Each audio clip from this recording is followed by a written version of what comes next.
Welcome to Never Rewrite. I'm Isaac Askew. And I'm Jeffrey Sherman. And today we have a story from Isaac that is both a fulfilling Friday and a fuck up Friday. So, Isaac, tell us. Sure. Okay, so this is an interesting story. I'll try to obfuscate details to protect the innocent and the guilty. So basically, we worked on a project where we had this system that would send out text messages to people. And the Mm-hmm. text message was basically for people to respond to a medical provider to do things or to pay a bill and things like that.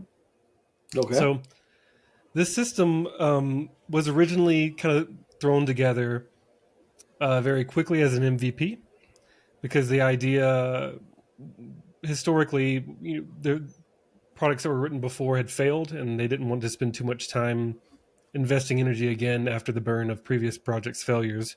And they thought, let's just make a quick MVP and we'll see if this thing has legs. And if it does, then we'll put Okay. more time and effort into doing it, which makes sense. Yeah, I'm totally down for get something small out there and see how it goes.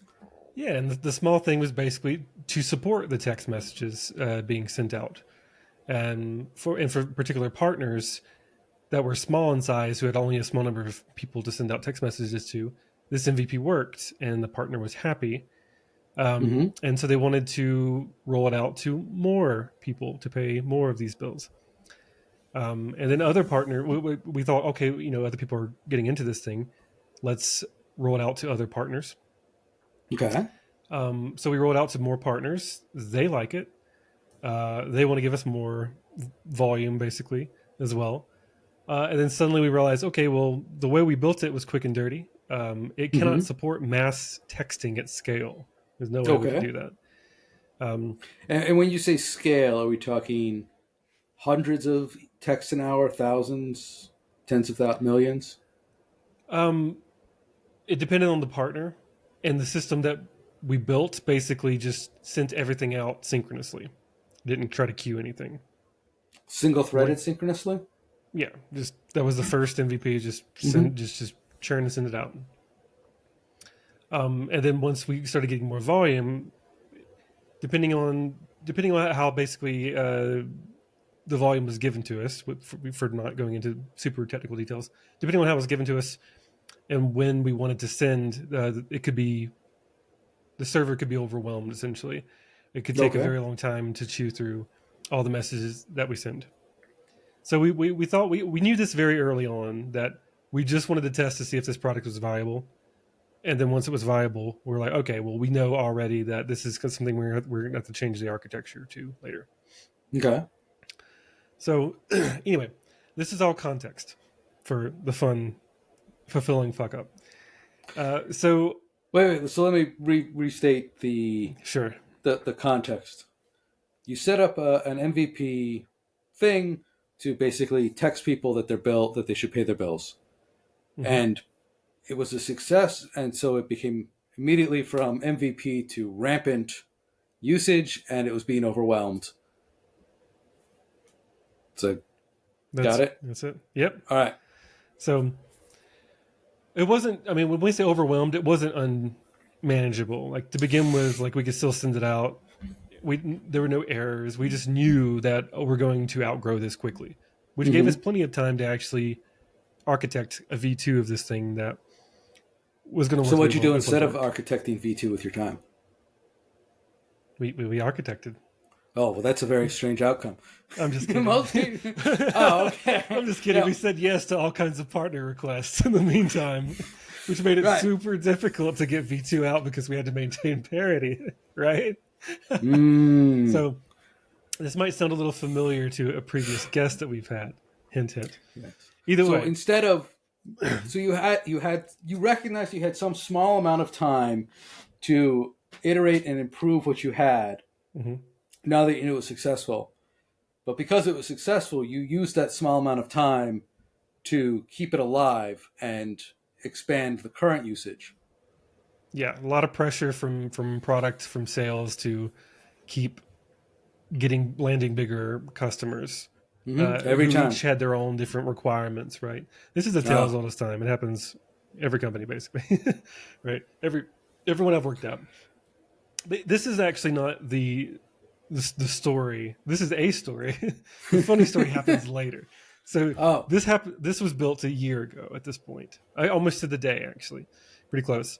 Um, and so V2 is out. We're on the new architecture. We swapped over, but Oh, some okay. compromises had to be made to the new architecture as well.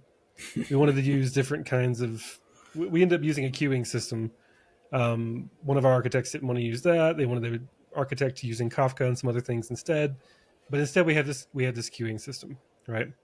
Is So this a real queuing system or a yeah, database? it's SQS, Okay. a real queuing system.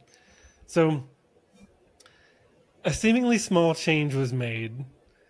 I can see you That's already smiling now. a seemingly small Yeah, change.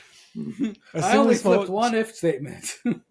Basically, that seemingly innocent. So it actually was reviewed by two other principal architects. Everything looked kosher. Thumbs up. um, unfortunately, this particular issue caused some batches to essentially get reprocessed over and over again. So things couldn't get deleted from the queue, and so they were reprocessed over and over. And in this case, we know that we're sending text messages out. Uh-oh. So you're right.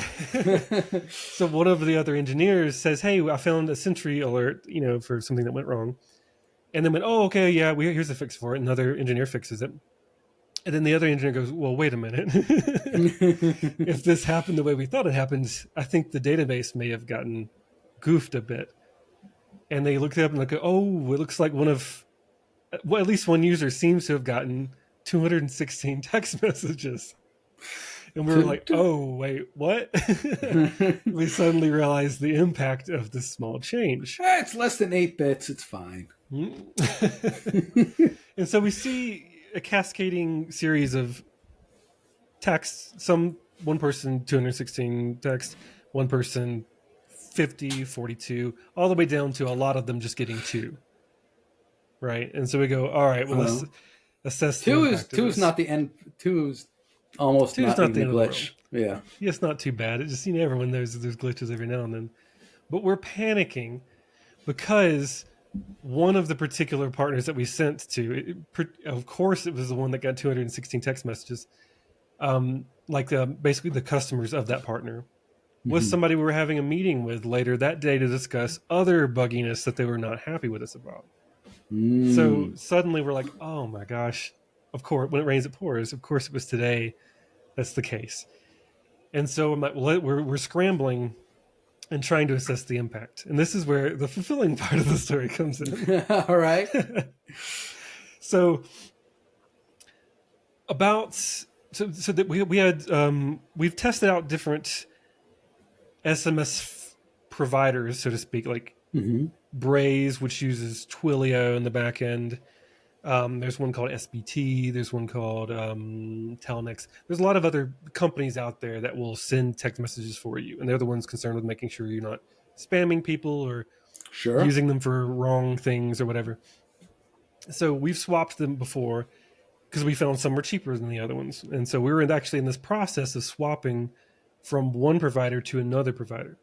So one provider gives us this beautiful canvas. It looks kind of like an automations flow, where if this and that and that. And so you can build out the whole journey in the canvas, but they're very expensive. Okay. The other one is just, you tell me what to send it, I'll send it. And you have to manage the canvas and the journey lifecycle yourself. That one's way cheaper. So we're porting to the cheaper one. So some are on the new one, some are on the old one. Right? This error happens, and we were going, oh no. And so we're trying to investigate to see, and I'm like, it's my job basically to go through and see what was the actual impact. So give me that user's phone number. I'm going to look them up in the system and see, did they actually get that many like our system's saying they did? So in a stroke of just complete luck, that partner was on the old system. Okay. And a year prior, we had this product requirement from saying yes to everybody, right? That basically Say sometimes they yes might to the give us text. bills. They might give us 5 bills to send out text messages for the Mm-hmm. same customer, or a multi-bill flow, they would call it. So in those cases, they didn't want to give them 5 text messages. They only wanted them to get one for the batch. And we didn't have a Okay. way to do that at the time. So we used a hacky feature in one of the other providers in the Canvas flow that if a user comes through this flow, a unique phone number comes through this flow, never let them re-enter again more than once per time period. And that was turned Oh, on. So from one saying text per yes day. to everybody Yeah. for partner requirements, we accidentally prevented sending and spamming to this person during this disaster. And Oh, that's so good. it is good. And so we looked and we go, okay, okay. And so I immediately tell the team, hey, for the call today, when we talk to the partner, do not mention this. It didn't actually happen. We thought we had a disaster. It didn't happen. So we go, okay, well, let's look at the other people. Did we send to anybody else? Yeah. That was not on the old system. That was on our new system that doesn't have this lucky little safeguard that we had in place. We were sending to them. So we looked up, and by another unbelievable stroke of luck, we had noticed this error and cut off the sending right before we got to the last 2 people that were on the new swap over. So Mm. everybody in the old flow didn't get the text, and everyone in the new flow we didn't get to during the time, and we caught it and cut off the sending just in time. But And it wait, was the did wildest we think we fucked up to the okay. We so the didn't. real fuck up is you didn't send to two people. You missed the What do you last mean? two people. No, we did. Oh, We cleaned up the record. The fulfilling part is we cleaned up the records. We turned on ah. sending. Everything's good. Well, actually, no. The real fulfilling part is this was essentially a imagine a chaos monkey that doesn't hurt you Yeah. kind of incident. We now realize we have a huge fault in our system that we could accidentally do in this way. So we basically added a lot of logic to kind of like prevents processing the same batch, add a lock on a batch essentially, and unlock Mm. the batch once we're done with the batch. And some other things we should have had in place and planned on having, but we were cutting corners still trying to deliver everything. That So it was a seems really good like warning sign. Yeah.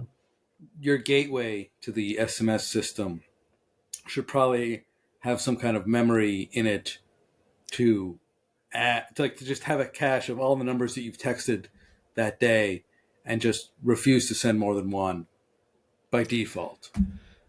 Maybe, yeah. We had discussed different kind of requirements because sometimes we might want to send a welcome message and then like a quick Mm. follow up to the first one.